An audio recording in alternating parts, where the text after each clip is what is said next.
기도하겠습니다.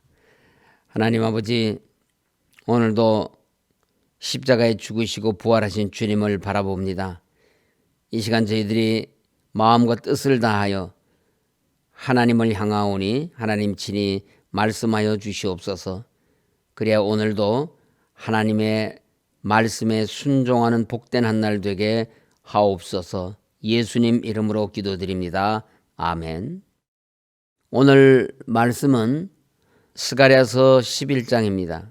지난 시간에 보았던 스가랴 10장에서는 메시아 왕국과 초림하실 예수님의 영광된 모습과 구속사역으로 하나님의 백성이 누릴 승리와 축복이 예언되었습니다. 그러나 이어지는 오늘 본문 11장에서는 양들을 구원의 길로 인도하는 선한 목자로 오신 예수님께서 오히려 백성들에게 배척을 받고 고난을 당한다는 내용으로 전개되고 있습니다. 본질상 하나님이시나 인간의 구원을 위해 스스로 하늘 영광을 버리시고 참 목자로 이 땅에 오실 메시아가 인간들의 배신으로 팔림받으며 십자가의 고난을 당하실 것을 예언함으로써 예수님의 성육신과 대속의 죽음을 다루고 있습니다. 이러한 본장 1절에서 3절은 이스라엘 백성들이 성전 재건 후 하나님의 크신 은혜를 받았음에도 불구하고 다시 범죄함으로 큰 환난에 처하게 된 이스라엘 백성의 멸망 심판을 예언하고 있습니다. 여기에서 레바논의 백향목과 잣나무와 바산의 상수리 나무는 먼저는 이스라엘의 지도층을 상징하는 것으로 백성 전체를 대표한다고 볼 수 있습니다. 이들은 모두 하나님께 찍어 배임을 당하여 넘어지고 쓰러지고 엎드러지게 될 것이라고 하였습니다. 이는 단지 지도층만이 멸망한다는 것이 아니라 온 백성이 멸망에 이르게 될 것을 말하는 것입니다. 이 예언은 주후 70년 예루살렘이 로마군에 의해 함락됨으로써 역사적 사실로 말씀 그대로 성취되었습니다. 2절과 3절 말씀입니다. 너 잣나무여 곡할지어다. 백향목이 넘어졌고 아름다운 나무들이 쓰러졌음이로다. 바산의 상수리 나무들아 곡할지어다. 무성한 숲이 엎드러졌도다. 목자들의 곡하는 소리가 나며 그들의 영화로운 것이 쓰러졌음이로다. 어린 사자의 부르짖는 소리가 나며 이는 요단의 자랑이 쓰러졌음이로다. 이렇게 선민 이스라엘이 멸망을 당하는 이유가 무엇이겠습니까?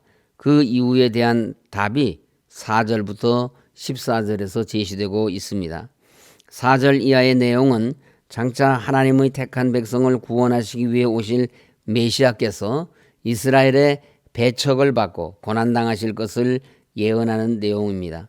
선민 이스라엘에게 멸망을 예언하는 것은 하나님께서 그들을 구원하기 위해 보내실 선한 목자 곧 메시아를 도려 그들이 미워하여 배척하는 악을 행하게 될 것이기 때문이었습니다.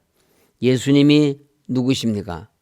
예수님은 하나님으로서 죄인을 구원하기 위해 세상에 오신 구원자이십니다. 그런데 이스라엘 백성들이 그들이 섬기던 하나님을 알아보지 못하고 배척하였을 뿐만 아니라 완악함으로 자신들을 구원하기 위해 오신 구원자를 죽이는 악을 행한 것입니다. 이런 악을 행한 그들이 어떻게 하나님의 심판을 피할 수가 있겠습니까? 결국 이스라엘 백성들은 자신들이 배척한 하나님으로부터 배척을 받고 심판받아 멸망할 수밖에 없었습니다. 이 같은 죄악과 비극은 그 옛날 선민 이스라엘에게만 있는 것이 아닙니다. 오고 오는 세대 모든 사람들에게도 마찬가지입니다. 예수님을 영접하고 섬기는 자는 영생을 얻습니다. 그러나 예수님을 배척하는 것은 하나님을 배척하는 것이고 구원자를 배척하는 것이기에 멸망의 심판을 피할 수가 없습니다. 그러므로 그들은 영원한 멸망에 이르게 됩니다.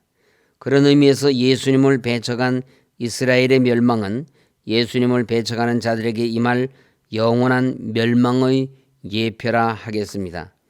하나님께서 메시아로 예수 그리스도가 오시기 전 500년 전부터 선지자 스가랴를 통해 장차 예수님을 배척할 자들에 대한 심판을 예고하신 것은 그것이 얼마나 무서운 결과를 초래하는지, 또 하나님께서 얼마나 극렬하게 진노하시는지를 일깨워 주기 위해서입니다. 그러므로 우리는 항상 예수님을 우리의 삶과 심령의 중심에 주인으로 모시고 섬기면서 말씀에 순종하는 믿음 생활을 해야 합니다. 4절부터 14절은 선한 목자로 오실 메시아의 사역과 그 메시아를 이스라엘이 배척할 뿐만 아니라 은 30에 팔아 넘길 것을 예언하고 있습니다. 특별히 이 본문의 예언은 참 목자가 하나님으로부터 명령을 받고 그것을 수행하는 모습과 양들을 먹이고 양육하며 보호하는 선한 목자의 목양에 대한 양들의 반응과 결과를 기록하고 있습니다. 4절에 너는 잡혀 죽을 양떼를 먹이라고 하나님께서 명하시고 있습니다. 양떼는 하나님의 백성을 말합니다. 하나님의 백성인 양떼가 잡혀 죽을 위기에 처한 것은 3절 말씀처럼 목자들이 그 양떼를 돌보지 않았기 때문입니다. 그들은 세상의 영광만 구할 뿐 자기 사명의 대상인 양떼들에게 관심이 없었습니다. 양떼들은 잡혀 죽임을 당하기 위해 팔렸습니다. 하나님은 이렇게 잡혀 죽을 위기에 처한 양떼를 돌보며 먹일 것을 너에게 명하십니다. 너는 선지자 스가랴를 가리키는 것 같지만 12절 13절의 말씀에 기록된 것처럼 스가랴는 은 30에 팔린 일이 없습니다. 그러므로 스가랴가 선한 목자이신 메시아를 대신하여 하나님으로부터 명령을 받고 있는 것이기 때문에 여기서 너는 스가랴가 아니라 장차 메시아로 오실 예수님입니다. 예수님은 악한 목자들 때문에 잡혀 죽을 위험에 처한 하나님의 양떼를 돌보고 먹이도록 하기 위해서 보내신 선한 목자이십니다. 이 선한 목자이신 우리 예수님은 자기 양떼를 잡혀 죽을 위험에서 구하기 위해 당신의 생명을 십자가에서 버리기까지 하셨습니다. 예수님은 예수님께로 나온 사람들을 보시며 그들이 목자 없는 양처럼 고생하며 기진함으로 인하여 불쌍히 여기셨습니다. 예수님께서 돌보며 먹이시며 책임져야 할 양떼들인 버려지고 외면당하여 잡혀 죽을 처지에 있는 이들을 긍휼히 여기시는 예수님의 마음을 우리 역시도 본받아야 합니다. 왜냐하면 우리 성도는 오늘 이 시대에 하나님을 알지 못하고 바른 길로 인도하는 자도 없으며 스스로 어디로 가야 할지 모르는 무수한 양떼와 같은 사람들을 구원의 길, 진리의 바른 길로 인도해야 할 사명을 부여받은 사람들이기 때문입니다. 부활하신 예수님께서 베드로에게 주신 사명이 무엇인지 우리는 잘 알고 있습니다. 예수님은 내 어린 양을 먹이라, 내 양을 치라, 내 양을 먹이라고 하셨습니다. 요한복음 21장 15절 이하의 말씀입니다. 예수님의 이 말씀은 오늘 우리 성도에게도 주신 사명입니다. 우리는 예수님의 마음으로 잡혀 죽을 양떼 곧 이 세상 가운데 목자 없는 양처럼 유리방황하는 심령들을 우리의 선한 목자이신 예수님께로 인도하는 은혜의 사역을 주님과 동행하며 이루어 가야 합니다. 7절에는 내가 잡혀 죽을 양떼를 먹이니 참으로 가련한 양들이라. 내가 막대기 둘을 취하여 하나는 은총이라 하며 하나는 연합이라 하고 양떼를 먹일세라고 하였습니다. 이 말씀은 선한 목자로 세상에 오신 예수님은 잡혀 죽을 위기에 처한 하나님의 양떼 곧 하나님의 백성들을 불쌍히 여겨 은총과 연합이라는 두 막대기로 돌본다는 것입니다. 여기서 두 막대기는 목자들이 양떼를 돌볼 때 사용하는 막대기와 지팡이를 의미합니다. 목자들이 가지고 있는 막대기는 맹수들로부터 양들을 지키기 위해 사용됩니다. 또 지팡이는 양이 바위 틈이나 낭떠러지에 떨어지거나 구덩이에 빠졌을 때 끌어올리는데 사용하는 것입니다.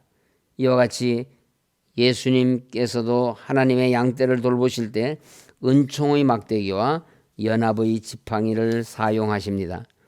시편 23편에 내가 사망의 음침한 골짜기를 다닐지라도 해를 두려워하지 않을 것은 주께서 나와 함께 하심이라. 주의 지팡이와 막대기가 나를 안위하시나이다라고 시인은 노래하였습니다. 예수님은 주님을 따르는 양떼를 은총의 막대기로 보호하시고 연합의 지팡이로 하나 되게 하시며 실족지 않게 하십니다. 만일 이 은총의 막대기와 연합의 지팡이가 예수님께 없다면 예수님을 따르는 하나님의 백성들은 영생을 보장받지 못할 것입니다. 그런데 10절과 14절에 의하면 예수님은 우리의 선한 목자이시지만은 예수님의 인도를 거부하고 다른 길로 가려는 양들에 대해서는 그 은총의 막대기와 연합의 지팡이를 꺾으십니다. 10절입니다. 은총이라는 막대기를 취하여 꺾었으니 이는 모든 백성들과 세운 언약을 폐하려 하였습니다. 14절입니다. 내가 또 연합이라는 둘째 막대기를 꺾었으니 이는 유다와 이스라엘 백성의 의리를 끊으려 함이었느니라. 선한 목자라도 인도를 거부하는 양은 인도할 수가 없습니다. 그런 양은 억지로 데려다 놓아도 도망가게 마련입니다. 그렇기 때문에 예수님은 그런 사람들에게서는 은총의 막대기와 연합의 지팡이를 거두시는 것입니다. 이렇게 해서 나타난 결과가 바로 예수님을 배짱하고 죽인 이스라엘의 멸망입니다.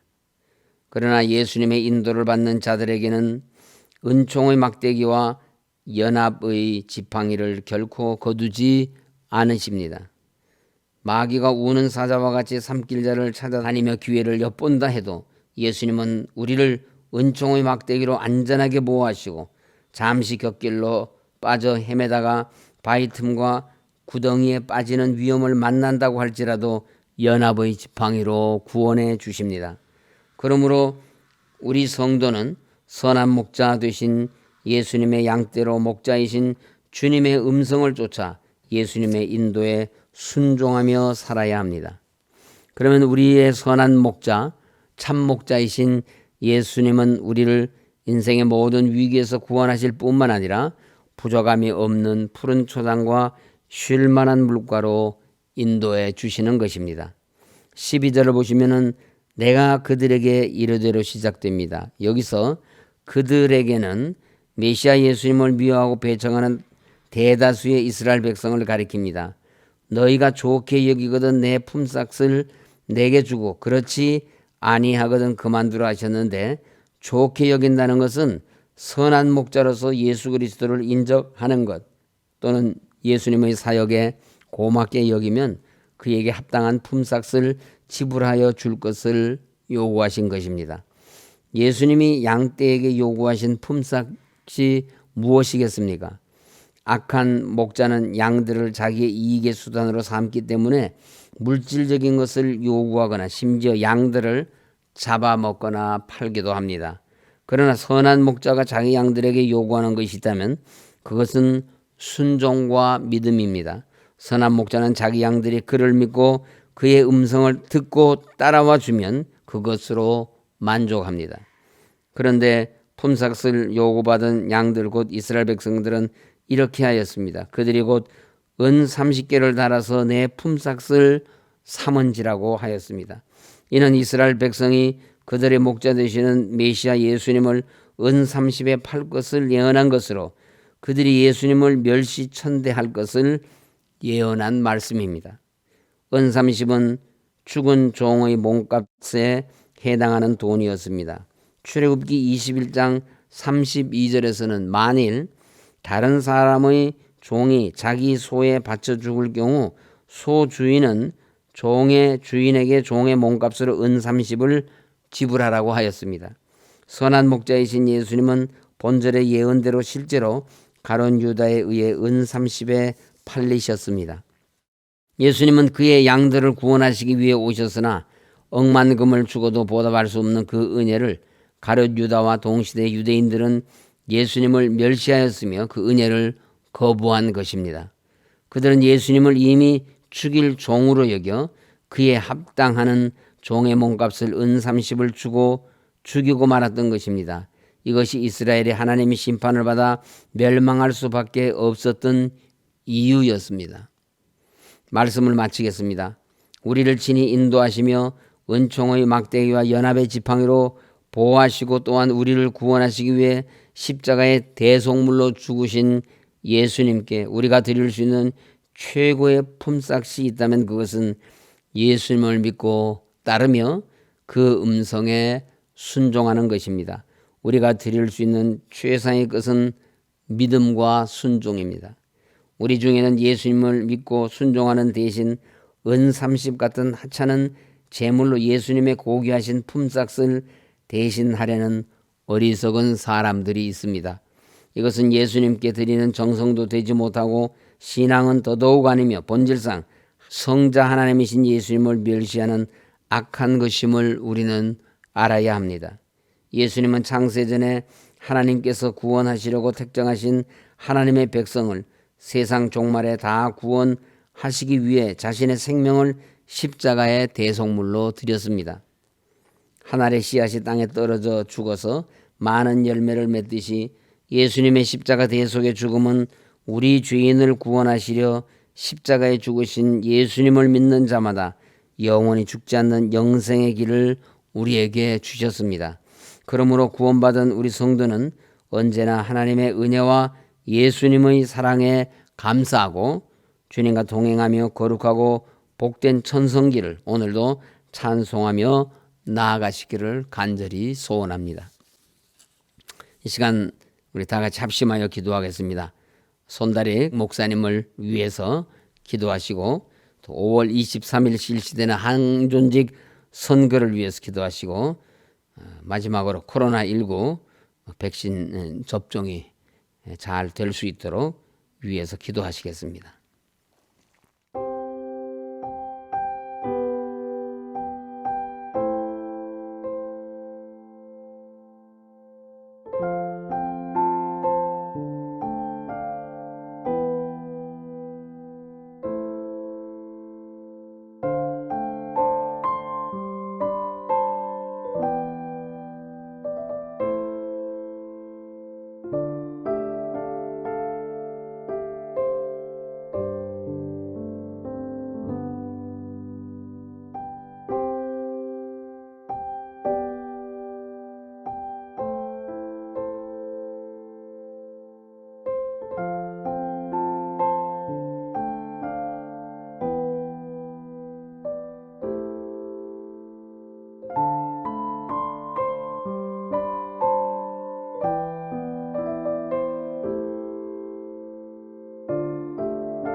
하나님 아버지, 우리를 구원하시기 위해 십자가에서 죽으시고 부활하신 주님을 찬양합니다. 오늘도 한날을 시작하며 하나님 앞에 나와싸우니 저희들의 기도를 들으시고 응답하여 주시옵소서.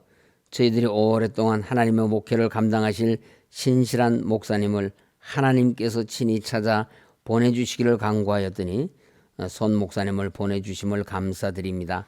온 교회가 목사님을 중심으로 하나 되게 하시고 주님 몸 되신 교회를 충성되게 섬길 수 있도록 인도하여 주옵소서.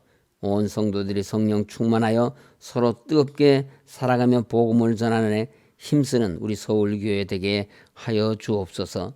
5월 23일 있게 되는 항종직 선거를 통해서 신실하고 충성된 일꾼들이 선출되게 하셔서 교회를 더욱 든든하게 세워나가는 일꾼들 될 수 있도록 역사하여 주시옵소서.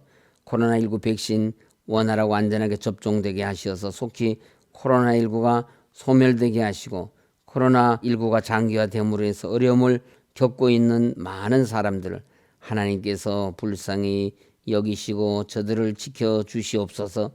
복음화된 통일조국 속히 이루어 주시어서 남북 간의 갈등과 전쟁의 위협 사라지게 하시고 남과 북이 함께 세계를 향하여 복음을 전하는 제사장 나라로 거듭나게 하여 주시옵소서. 올로 목사님과 사모님 건강을 지켜주시고 하나님께서 맡겨주신 복음 사역 끝까지 잘 감당하실 수 있도록 하나님 새 힘을 더하여 주시옵소서.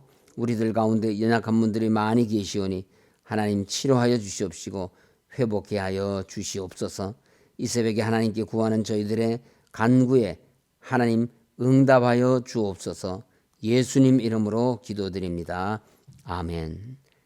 하늘에 계신 우리 아버지, 아버지의 이름을 거룩하게 하시며 아버지의 나라가 오게 하시며 아버지의 뜻이 하늘에서와 같이 땅에서도 이루어지게 하소서.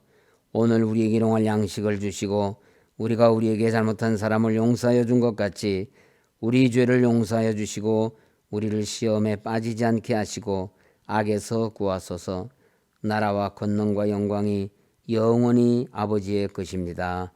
아멘. 오늘도 교회와 민족, 국가를 위해서 기도해 주신 여러분께 진심으로 감사드립니다.